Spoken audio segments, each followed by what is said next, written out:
Commander Marcus Cole stood at the back of the security formation and watched the Volante guards move with perfect unity, their insectoid bodies clicking and shifting as one organism. And he felt like a stain on a clean floor. The Volante did not want him here, and they made sure he knew it every single day. "Human," the squad leader had said when Marcus first arrived. "You will stand where we tell you to stand, and you will not speak unless spoken to, and you will remember that you are here only because the treaty requires it." Marcus had served 15 years in Earth's military forces before everything fell apart. Before the incident on Kepler Station that ended his career and turned him into a wandering mercenary taking whatever jobs he could find in the cold spaces between stars. Now he guarded a queen he had never seen for a species that considered him barely more than an animal.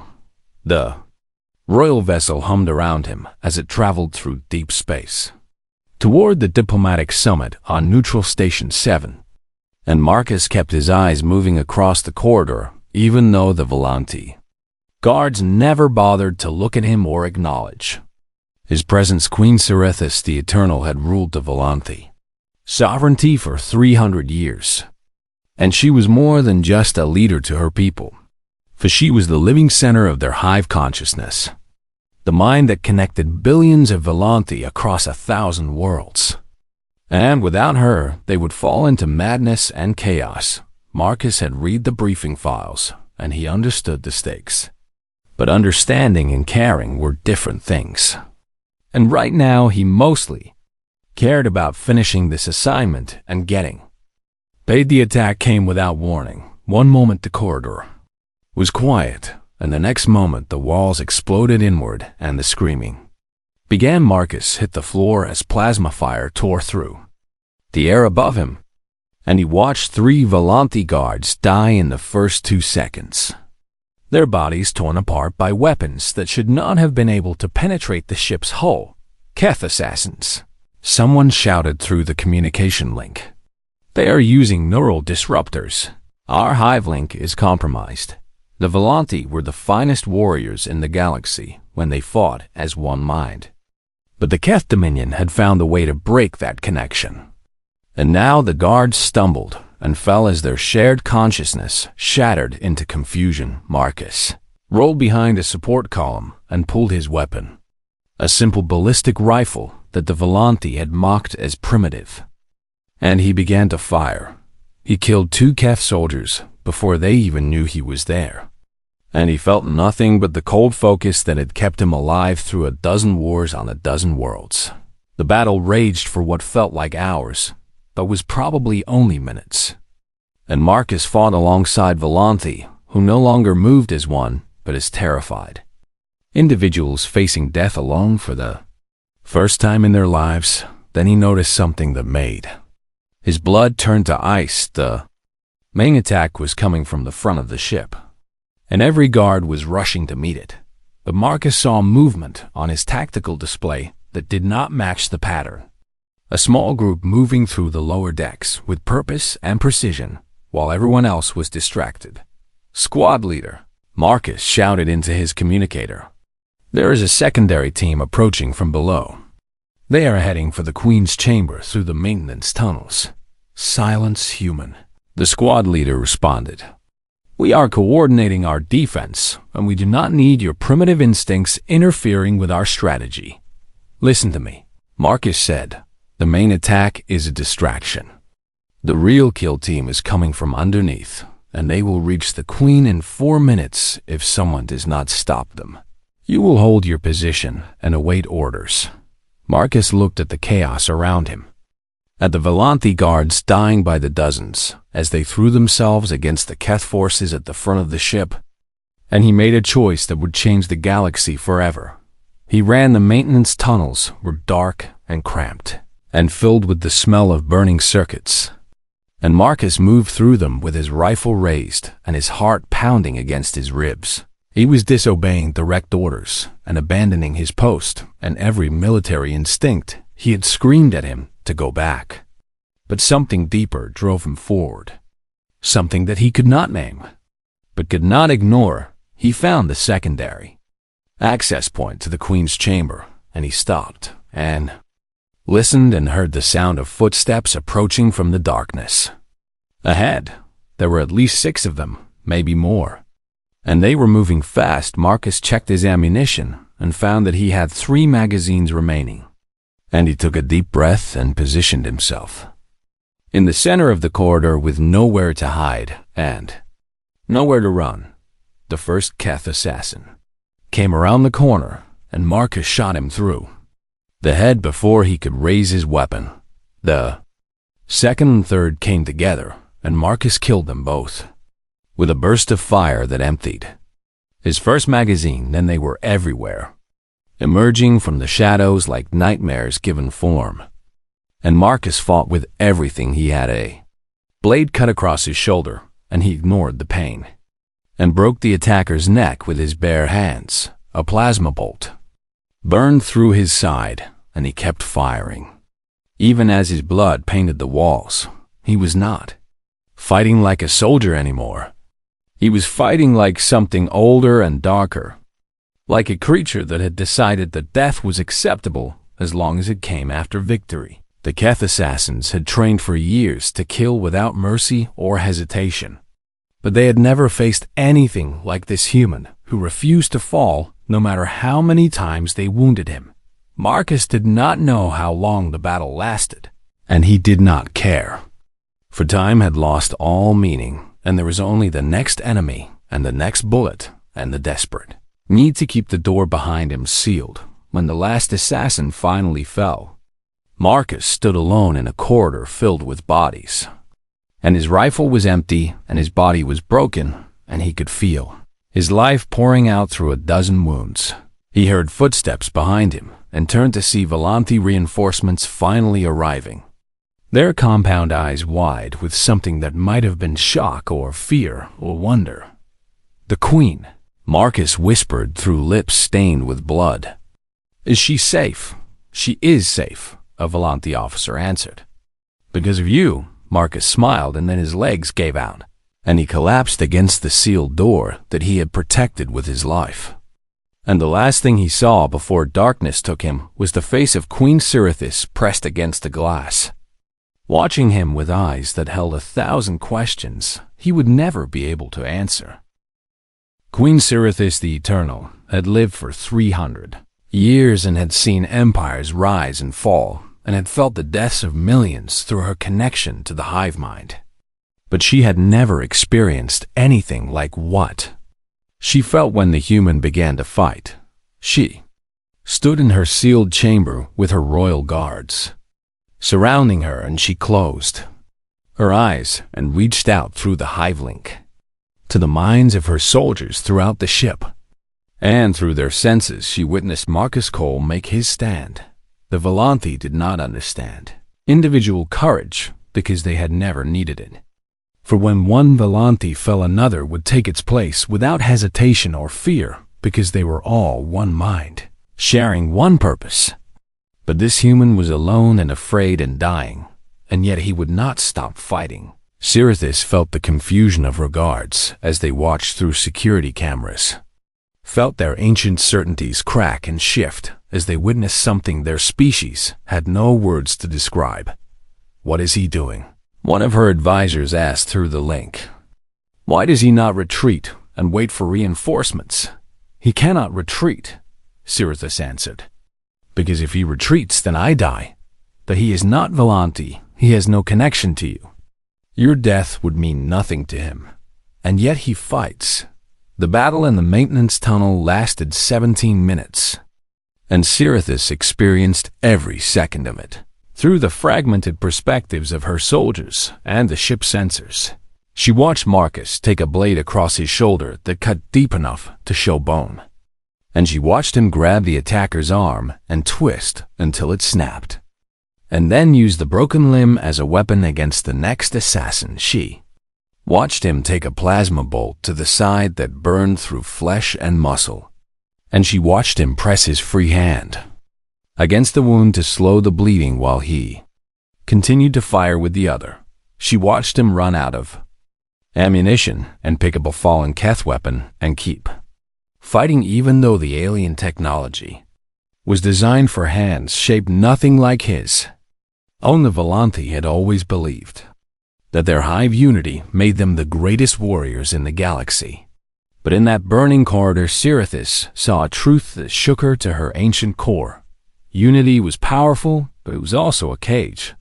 For her soldiers could not imagine fighting alone because they had never been alone. And when the neural disruptors broke their connection, they became lost and helpless like children separated from their mothers. But Marcus had always been alone. Every human was alone, born into isolation and living their entire lives as separate beings trapped inside their own skulls. And somehow they had learned to turn that loneliness into strength. Marcus did not need a hivelink to tell him what to do because he had something else. Something that Sirithis was only beginning to understand. And it drove him forward to pain and blood and the certainty of his own death. The last Keth assassin was larger than the others and moved with the confidence of a veteran killer. And by the time he reached Marcus, the human was barely standing, his body held upright by nothing but will and desperation. Sirithis watched through a camera as Marcus dropped his empty weapon and raised his fists. And she heard him speak words that she would remember for the rest of her endless life. "You want to reach her," Marcus said to the assassin. "Then you come through me."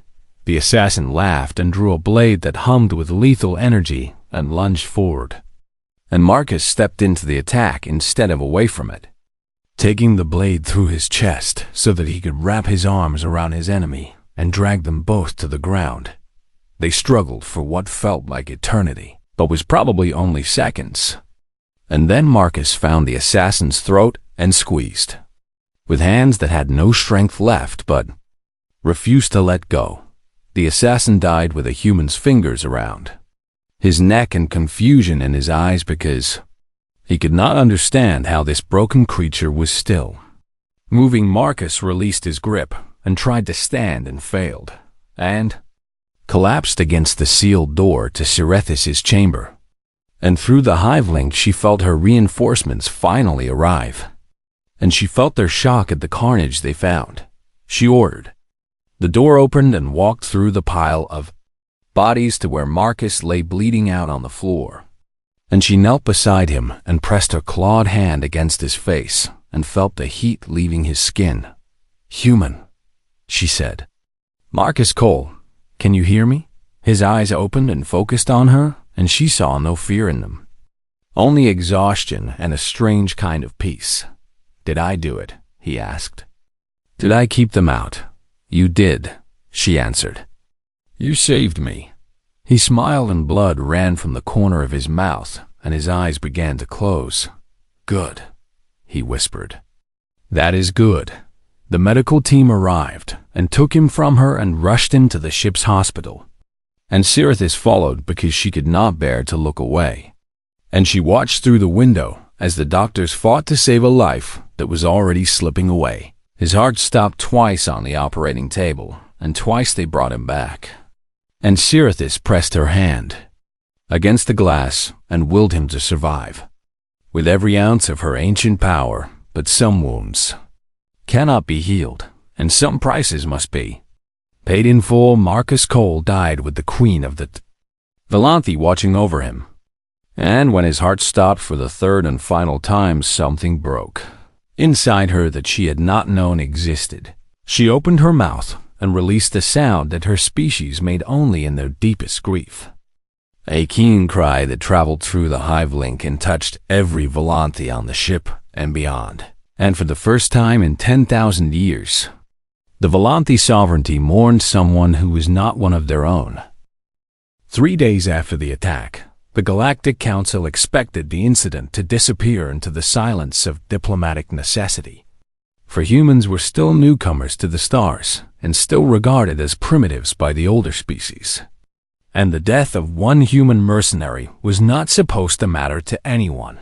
But Queen Sirithis had not slept since Marcus Cole died, and her mind burned with thoughts that her advisors found deeply troubling. "My queen," a chief counselor said as they stood in the throne room of the Volanthi homeworld. "We must discuss the diplomatic response to the Keth attack." "There is nothing to discuss," Sirithis replied. "I have already made my decision. If you would share your intentions, then we can help you prepare the proper. I am going to name him Velethkari." The silence that followed was so complete that Sirithis could hear the heartbeats of every Volanthi in the room through the hive link. "My queen," the counselor said when he finally found his voice. "That title has not been given in 10,000 years. Then, it is long overdue. Velethkari is reserved for those whose sacrifice preserved our entire species. It has only ever been given to Volanthi. It cannot be given to an outsider." "Watch me." Sirithis stood from her throne and walked to the window that overlooked the capital city. And below her she could see billions of her people moving through their lives with the comfort of knowing that they were part of something greater than themselves. "When I was young," she said, "my mother told me that the Volanthi were the chosen children of the universe, that our hive unity made us superior to all other species, that we would never need anything from anyone because we had each other. Those teachings are the foundation of our civilization, and they are wrong." The counselor's shock rippled through the hive link like a stone dropped into still water. "I watched a human die for me," Sirithis continued, "a creature who had no connection to our hive. No reason to care whether I lived or died. No benefit to gain from his sacrifice. And yet, he gave everything he had to protect me. Perhaps he was simply following his duty as a guard. No, it was more than that. I felt it through the link when I touched him at the end. And what I felt terrified me because it was something our species has forgotten." She turned to face her counselor, and her compound eyes glittered with ancient wisdom and new understanding. "He chose to die for me. Not because anyone commanded him, or because his mind was linked to mine, or because his instincts demanded it, but because he looked at the situation and made a decision that his life was worth less than mine. And that choice came from somewhere inside him that we Volanthi cannot access. My queen, surely you are not suggesting that humans are superior to... I am suggesting that they are different from us in ways we have not bothered to understand. And I am suggesting that this difference makes them valuable. And I am declaring that Marcus Cole was the bravest soul I have ever witnessed, and that his name will be remembered forever." The ceremony took place 1 week later in the Hall of Eternity, a vast chamber carved from living crystal that held the statues of every Volanthi hero who had shaped their civilization across 1,000,000 years of history. No outsider had ever entered this sacred space. Now, representatives from a dozen species stood witness as queen. Sirithis herself unveiled a new statue among the ancient legends. The figure was carved from the same crystal as the others, and it showed a human male in a combat stance with his weapon raised and his face set with determination. And the craftsmanship captured something in his eyes that made even the skeptical visitors fall silent. Marcus Cole.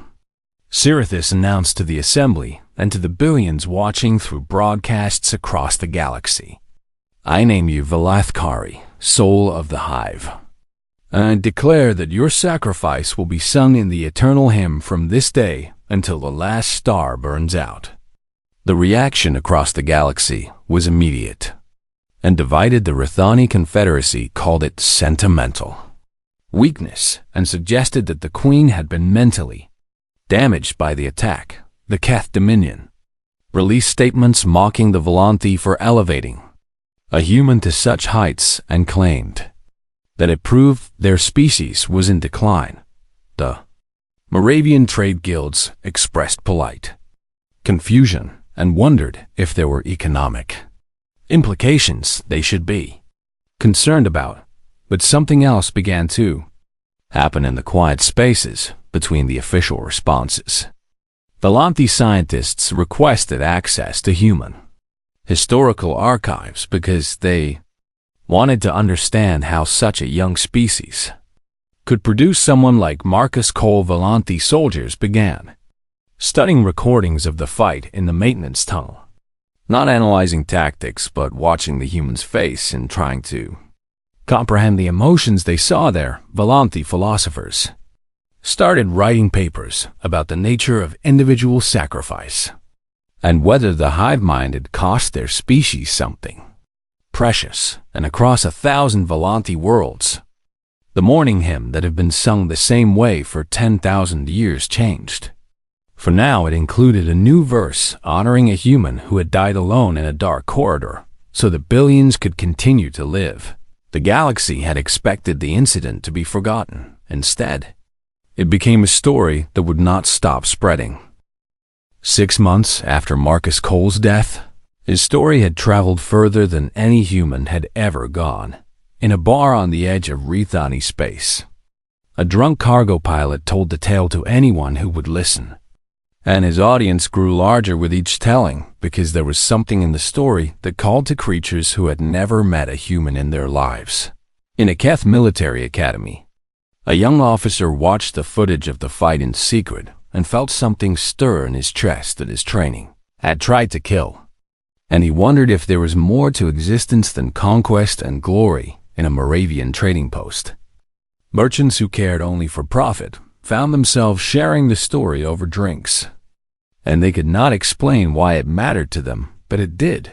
The older species had always believed that humans were too young and too primitive to matter in the grand sweep of galactic history. But now something was changing in ways that their analysts struggled to measure. Humans had always been storytellers, and they understood something that the ancient civilizations had forgotten: that a good story was more powerful than any weapon because it could travel anywhere and change anyone and live forever. The Keth Dominion was the first to recognize the danger. High Commander Vector called an emergency meeting of his war council and displayed the latest intelligence reports on his tactical screen. The human story is spreading, he announced, and it is damaging our influence in 17 different sectors. How can a story damage our influence? One of his generals asked. We have the largest fleet in the galaxy because the story makes our people ask questions that we do not want them to ask. Vector pulled up intercepted communications from Keth colonies across their empire. Messages from soldiers and workers, and even nobles who had heard the tale of Marcus Cole. Why do we fight? One message asked. What would we die for? The human gave his life for someone he did not know, another said. Would any Keth commander do the same for us? They call us the Dominion, but what do we dominate except fear? This is dangerous, Vector said. The humans have found a weapon that we cannot fight. They are infecting our people with ideas that undermine everything we have built. The Keth response was swift and brutal, for they released propaganda across their empire that mocked human irrationality and painted Marcus Cole as a fool who had thrown away his life for nothing. But the propaganda failed because it could not answer the question that burned in every Kethard: if dying for nothing made Marcus a fool, then what made the thousands of Keth soldiers who died for conquest wise? The story continued to spread on Earth. Humanity watched the galaxy's reaction with a mixture of pride and confusion. For Marcus Cole had been nobody special before his death, just another soldier with a troubled past and uncertain future. And if he could become a legend, then what did that mean for the rest of them? The governments of Earth received an invitation that would have been unthinkable 1 year earlier. For the Volanthi sovereignty offered humanity full membership in their mutual defense pact, not as subordinates or clients, but as equals with full voting rights and shared military command. This is unprecedented, the Secretary General of Earth said when she read the offer. The Volanthi have never treated any species as equals before. They treated one human as equal, her advisor replied. And now they are extending that honor to all of us. Why? Because of Marcus Cole, because of what he showed them. Because one man changed how an entire civilization sees our species. The debate raged across Earth for weeks. For some argued that joining the Volante Pact would drag humanity into wars they did not want to fight, while others argued that refusing would waste the opportunity that Marcus had died to create. In the end, the choice was clear. For humanity had spent its entire history reaching for the stars, and now the stars were reaching back. Earth accepted the invitation. The ceremony was broadcast across the galaxy. And when Queen Cerithis herself traveled to Earth to sign the treaty, she spoke words that echoed through 100 worlds. Marcus Cole taught us that the measure of a species is not how many ships they have or how many worlds they control, she said, but how they treat those who cannot help them. And by that measure, humanity has proven itself worthy of standing beside any civilization in the galaxy. The Keth Dominion watched the broadcast in furious silence. The Rithani Confederacy began quietly reconsidering their dismissive attitude toward humans and in 1,000 bars and ships and colonies across the stars. The story of Marcus Cole continued to spread. Because some stories are too powerful to die, and some sacrifices are too great to forget. The galaxy was changing, and a dead human mercenary had started it all. 1 year after Marcus Cole died in a dark corridor far from home, Queen Cerithis the Eternal came to Earth. Her ship descended through the clouds above Montana and landed in a field beside a small farmhouse where an old woman stood watching, with her hands clasped tight.